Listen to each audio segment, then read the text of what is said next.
Olá, queridos irmãos, bom dia, graça e paz, Deus abençoe a todos.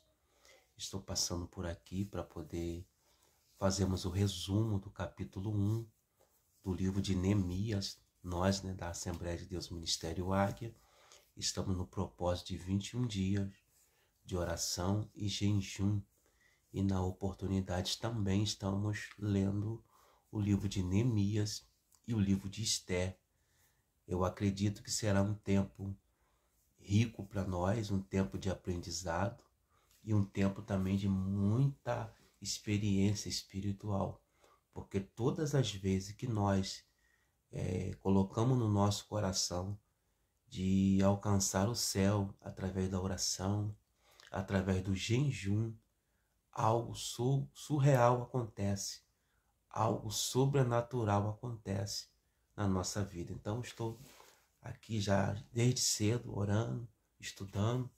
Estou lendo esse livro, acompanhando também juntamente com a leitura de Neemias, um livro muito bom que fala sobre o estudo da Bíblia como uma aventura, como nós temos o hábito de praxe, nós todos os dias lemos a Bíblia Sagrada, estudamos, e eu quero ler um texto da palavra. Nós vamos estar estudando nesses 21 dias o livro, como eu já falei, de Neemias e de Esther, e vou estar fazendo um resumo cada dia de um capítulo. Então eu quero ler o capítulo 1 de Neemias, do versículo 1 até o versículo de número 6. Está escrito assim, livro de Neemias. As palavras de Neemias, filho de Acalias. E sucedeu no mês de Quisleu, que no 20º, estando eu em Suzã, a fortaleza, que veio Anani, um de meus irmãos, e ele alguns de Judá, e perguntei-lhe pelos judeus que escaparam, que restara do cativeiro acerca de Jerusalém. E disseram-me os restantes que ficaram do cativeiro lá na província estão em grande miséria, desprezo, e os muros de Jerusalém fendido e as suas portas queimadas a fogo. Versículo 4. E sucedeu que, ouvindo eu essas palavras, assentei-me, chorei, lamentei por alguns dias, e estive jejuando e orando perante o Deus dos céus. E disse: Senhor Deus dos céus, Deus grande, temido, que guarda a aliança e a benignidade para com aqueles que o amam e guarda os seus mandamentos. Esteja, pois, atento os teus ouvidos e os teus olhos abertos para ouvires a oração do teu servo, que hoje faço perante ti, noite, pelos filhos de Israel, teus servos. Faço confissão pelos pecados dos filhos de Israel que temos cometido contra ti. Também eu e a casa do meu pai pecamos. Muito bem, então nós estamos aqui diante de um cenário catastrófico, um cenário horrível que está acontecendo. Primeiro ponto aqui, Judá, reino do sul, eles foram levados para a Babilônia, para o cativeiro babilônico, que Deus havia falado para eles, através da profecia de Jeremias, capítulo 25 de Jeremias, que eles iriam para o cativeiro babilônico, iriam passar 70 anos lá. E isso foi fato, isso se cumpriu, a profecia de Jeremias.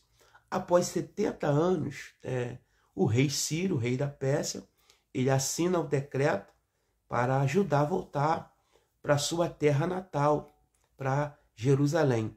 Quando eles voltam para Jerusalém, a cidade está devastada, a cidade está em situação de miséria. Não tem templo, os muros da cidade foram queimados, então eles teriam que regaçar a manga da camisa e começar a trabalhar.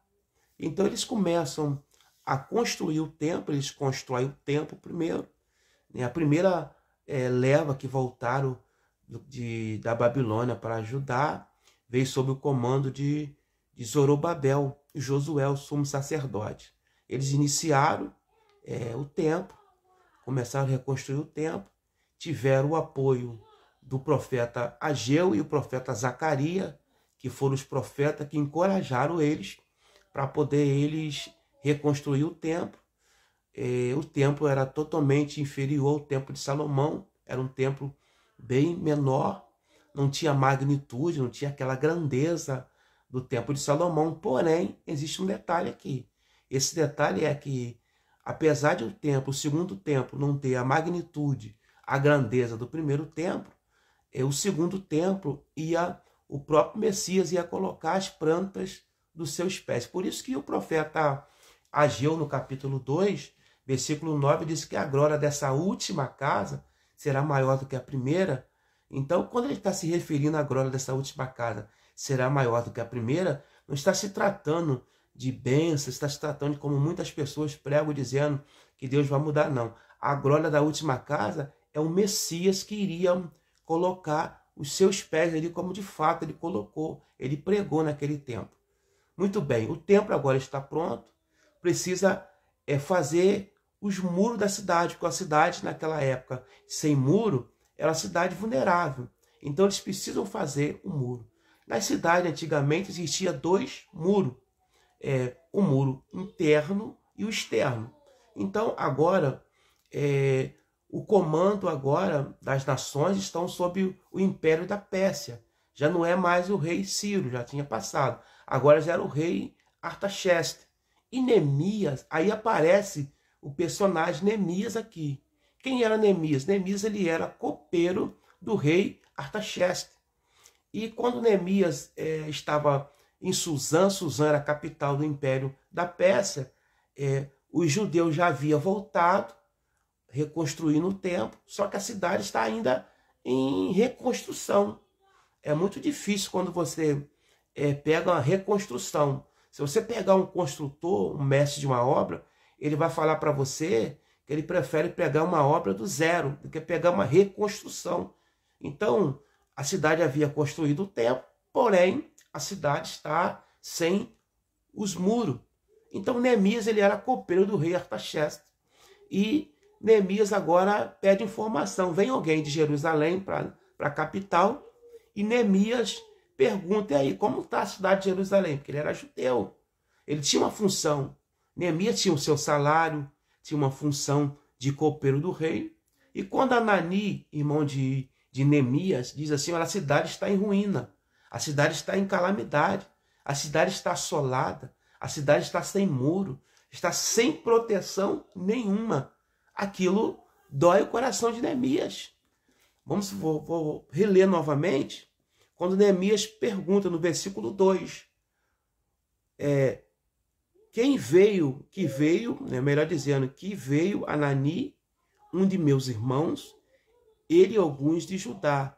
Perguntei-lhe pelos judeus que escaparam, que restaram do cativeiro, acerca de Jerusalém. Aí o versículo 3 ele disse, e disseram-me, os restantes que ficaram do cativeiro lá na província estão em grande miséria, desprezo, e os muros de Jerusalém fendidos, e as suas portas queimadas a fogo. Olha só que coisa interessante, versículo 4.